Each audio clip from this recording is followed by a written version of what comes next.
Hello, beautiful people of the internet. How are you doing today? My name is Jackie and welcome back to my YouTube channel. Today in this video, I'm going to be doing what I've watched recently, number 2. So in this video, I'm going to be going over the films and television shows that I have watched in the past several months. I have a lot of stuff that I want to talk to you guys about today, so I'm not going to do this intro for too long. Let's just get right into it.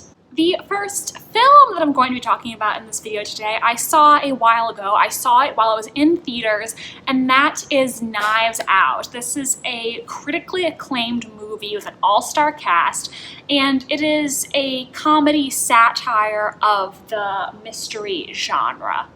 It really takes on those Agatha Christie-esque tropes, and it is a comedy movie, but it also does have some really good reveals and a really good storyline. Our detective is played by Daniel Craig, and he is a Frenchman, sort of like a parody of an Hercule Poirot character, and we are investigating the death of Harlan Thrombey, who is a very wealthy mystery writer who dies in mysterious circumstances, and one of his relatives is suspected of having murdered him. Our main protagonist of this movie is Marta, who is an illegal immigrant, and she worked for Harlan as a nurse, and they had a very close relationship, and she is our main protagonist in this movie, played by Ana de Armas. And I think this movie, well, one, through Marta, does have some good political commentary about immigration and immigrants' rights, and I think even though it is a comedy, it still is very, very clever in what it does. And I think the reveal that you get in this movie isn't one that is super obvious, but I think if you were to go back and watch the movie again, or even think about what happened in the movie, you would see all the pieces that you missed and be able to put them together. And I think that is really the sweet spot for mystery reveals, where you want one that you didn't entirely see coming, but also that makes total sense when you look back. And I think that this movie really achieved that. Hi, Drizzle. What you doing? The first 2 TV shows I'm going to be talking about, I watched these what feels like an eternity ago, and they're both shows that I really like. However, I don't remember a lot of the details now. It's been so long, so I can't go into too many specifics. First, I watched the latest season of The Crown on Netflix, which is a historical fiction series about Queen Elizabeth II of England, the current Queen of Britain. And I really did enjoy parts of this season. I think the new cast is great. This show cycles through different casts to follow the characters in the progression of history as they age. In this recent season, we had Olivia Colman playing the Queen and Tobias Menzies playing Prince Philip. And I was so excited to hear that he was cast, because I think he is a really underrated actor, and I would like to see him finally get the recognition he deserves. He played Edmure Tully in Game of Thrones, and also the dual role of Frank Randall and Blackjack in the TV show Outlander. And in both of those shows, he was really good, especially Outlander, where he had to play this really awful person and also someone who was a little more unassuming. And the way he played both of these roles was absolutely incredible, and I genuinely hated Blackjack. But we're not talking about Outlander. We're talking about The Crown. And I thought the new cast of this was really good. We also, how did I not mention that we now have Helena Bonham Carter as Princess Margaret? I mean, she is iconic. I think everyone agrees that she is a phenomenal actress, and I really enjoyed seeing her in this role. I also really liked the introduction of Josh O'Connor as a young Prince Charles, and I have to say, I was not expecting to sympathize with Charles when I started watching this season, and there actually were moments when I genuinely really felt for him. I learned some things about him that I didn't know. I did not know that he dated Camilla, who is his now wife, his second wife, when he was young, but that the family kept them apart, and I felt so bad for him, because I can't imagine what it would feel like to have this person who you love and you want to spend your life with, but circumstances beyond your control keep you apart even though you both love each other. So I really felt for him in that aspect, and though his later actions were not justified because of that, I think I did understand them better. I do think the way the show depicted how can I say this without going too spoiler into what happened? The way the show depicted how the family dealt with Charles and Camilla, I found a little unrealistic in its execution. I think it makes total sense that they wouldn't like the couple, but the way they actually broke them up in the show, I found it didn't seem like it would actually happen in real life. The actress who plays Princess Anne, I also thought was really great, and I enjoyed what we saw of her character. I would love to see more in the next season from her because I don't know a lot about her, and I would like to see more of that character. I think I did find some of the episodes very boring, and I think that's because a lot of the episodes were very self-contained and some of them had less plot than others, so they really were slow to get through. Some of them were very, very good, but I did think the episode that served to introduce Philip's uncle, Lord Mountbatten, was painful to get through, and that sucked because we have now Charles Dance as Lord Mountbatten, and I love Charles Dance's work as Tywin Lannister on Game of Thrones. I think he's a phenomenal actor. He's so incredibly talented. And when I found out he was going to be in this Crown now, I was so excited. But that episode was incredibly mind-numbing. And so while I did enjoy aspects of the season, there were some parts of it that were very difficult to get through. The next show that I watched, I really can't go into many specifics because I've forgotten a lot of my opinions. It feels like it's been so long, but I watched season 2 of Killing Eve to catch up for season 3, which is currently airing at the moment. I love this show. It follows an MI6 agent and an assassin, and these two really become obsessed with each other as the agent, played by Sandra Oh, tries to hunt down this female assassin played by Jodie Comer. And I think the two main actresses are phenomenal. I'm so happy that Jodie won an Emmy Award for this role because she is amazing. I should not like this character because she kills people for a living. And something about the way the actress plays her, I just love her. And I love her humor and this darkness in her and the different layers to the character, even though I should hate her and I should think she's a horrible person, but I don't. I am fascinated by her. And another thing I love about the show is the incredible sapphic sexual tension. I dig it. And to spoil the episode that aired this week, just mute this real quick if you haven't seen it. Bitch. They kissed. They kissed.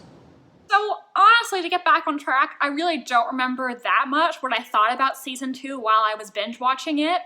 I do remember I did not like it as much as season 1. And so far season 3, while I am enjoying it, I don't like it as much as season 1 either. And I think that's because some of the plot lines felt like rehashings of old storylines. I feel like Killing Eve is a show that really can't go on for a long time. I think that if you keep going through the same formulaic stages over and over again, it's going to get stale. And this is a show that's really clever and really interesting, so I would like to see them do some different things and branch out to different storytelling. I hope that makes sense. I just, don't want to see the same formulaic chase over and over again. I mean, let's just make Eve and Villanelle lesbian murder girlfriends. There, I said it. Let's just do that. Season 4, maybe? Another thing that I don't remember a lot about, but I did watch, was Frozen 2. I watched this while I was either going to or from Las Vegas, which is kind of funny to me that I was going to celebrate my 21st birthday in Las Vegas and I was watching a Disney movie musical. So this is a sequel to Frozen, obviously, hence why it's called Frozen 2, the uber popular Disney movie, and I thought this was cute.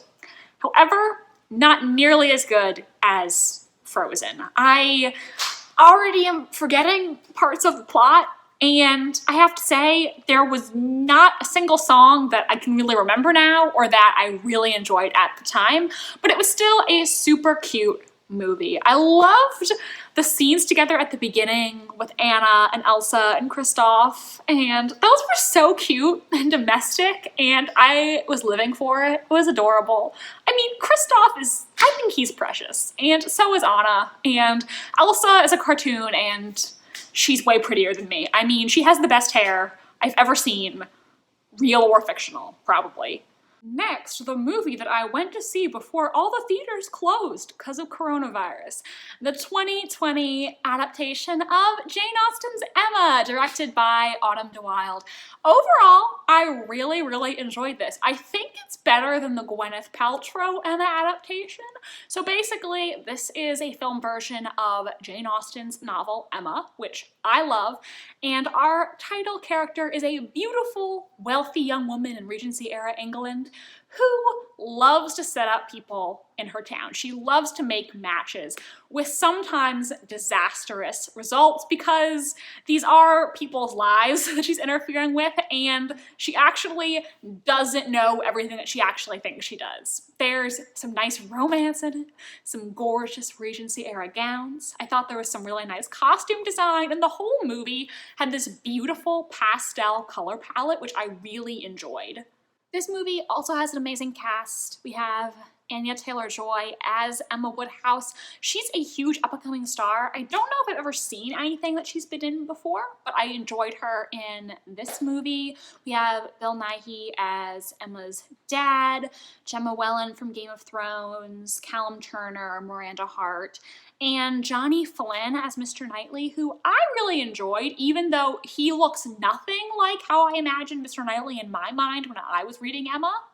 And I was mind blown when I found out that Johnny Flynn is the younger half-brother of Jerome Flynn, aka Sir Bronn from Game of Thrones. That just blew my mind, and now I can't unsee it. Like, they really do look alike, and I totally had no idea. I mean, Flynn's not a super uncommon last name, but now I can't unsee it, and I just felt like you guys just should know that too. I don't know, maybe I'm the only person who didn't know that, but I was mind blown when I found that out.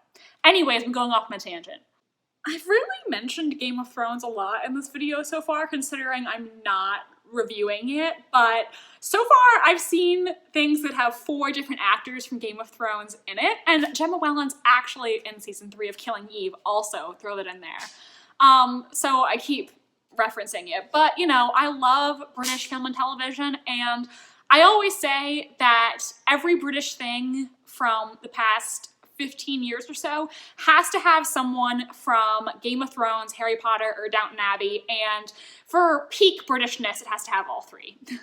That's what I've always said. Okay, so I'm really going off on tangents, but just to wrap it up, I thought this movie was really, really cute, and it totally captured the heart and the humor of Jane Austen's works. I had a couple small problems with it. There was this addition of a nosebleed in a pivotal scene of the movie, which apparently the director did this because she also suffered from chronic nosebleeds growing up and she wanted to humanize the character.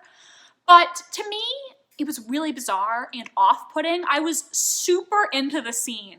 I was living in the moment. I was feeling it. And then for the nosebleed to happen, it was extremely jarring to me. We also got to see Mr. Knightley's hiney in this movie, which a lot of people really liked. Personally, I like Jane Austen partially because it's not sexual, because as an asexual person, I'd prefer if everybody kept their clothes on, but you know, some people liked it, and that's fine, you know?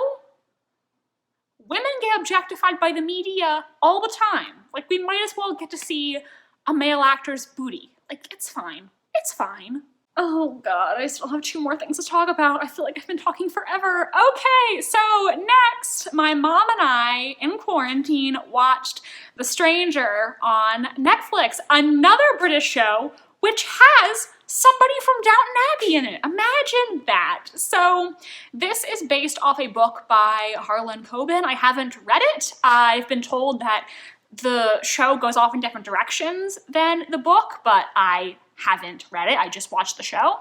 And our main character in this is a married father of 2 sons, and one day at one of his sons' soccer games, or football, as the Europeans would say, because Americans are the only people who call it soccer, because we are weirdos, he is approached by this strange woman he has never seen before, and this woman, this stranger, tells him that his wife, Corinne, faked a pregnancy a couple years ago, and then a miscarriage so that he would not leave her, He confronts Corinne. She says this is true, but there's more that you don't understand, and I will tell you later. However, before she can do that, she disappears, and nobody knows where she went, if someone hurt her, took her, she went willingly, and the story kind of unravels from there because this stranger is going around telling lots of people secrets that could really change their lives.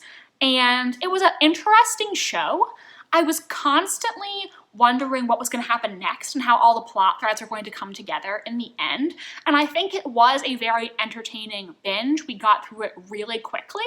I will say the resolution in the final episode is wrapped up very quickly, which I think it could have used more time. But overall, I thought the show was fun. If you don't have anything to watch, you need a new binge, and you like mysteries, then I think this is a super engrossing show that you will probably like. All right, lastly, we finally made it to the end of the video. Good job, guys. Everybody else in the world has watched it, and hey, I did too. I watched Tiger King, Murder, Mayhem, and Madness on Netflix, and I totally understand why everyone on the internet was talking about this because it was unreal. How do you even begin to describe Tiger King? It's bonkers. It's bonkers. The so-called Tiger King is this platinum mullet, gay, redneck guy named Joe Exotic. That is what he calls himself, and he owned this park full of exotic animals, especially tigers, in Oklahoma, until he was sent to prison for supposedly hiring a hitman to murder his arch rival, animal activist Carol Baskin, who, let's be real, like, totally murdered her husband by covering him in sardine oil and feeding him to the tigers, but that's a whole nother part of the documentary that, whoa, was a wild ride. Joe Exotic also had multiple husbands at once and tried to run for president, but I don't even know if I have the strength to start talking about all the unbelievable aspects of this man's personality right now. He is something. I'll give him that. He's something. This true crime documentary is the most insane I have ever seen, ever. And honestly, what I said is, if somebody wrote all of this in a book and published it and I read it, I would say that it was unrealistic. I have such a hard time believing that all of this stuff really happened and that these are actual real people. I do not know if there is a single good person in this entire documentary. I think every single person involved in this big cat industry is just really an awful person with so many character flaws. And I don't know if this documentary has a hero. The real victims here are these poor tigers who are subjected to so much abuse and treated unfairly. They deserved so much better. Tiger King was so popular, they're now filming some follow-up, which I don't know what exactly that's going to look like, but I will definitely check it out when it is released because I still have so many questions. I mean, this was ridiculous. Like, I loved it, but it was ridiculous. And some of the stuff that happened in this documentary never should have happened. So, you cool cats and kittens, that is the end of the video. Those are the movies and TV shows I have watched in the past several months. If you watched any of these, let me know your thoughts in the comment section down below. I would love to have some further discussion because there are so many more things I could have said here that we didn't even have time to get into. Anyways, guys, I hope you enjoyed this video. My social media links are down below if you want to follow me on Tumblr, Instagram, or be my friend on Goodreads. Please give this video a big thumbs up if you enjoyed and subscribe to my channel if you want to see more from me. I post new videos every Wednesday. Thank you so much, and I hope you have a wild rest of your day. Bye!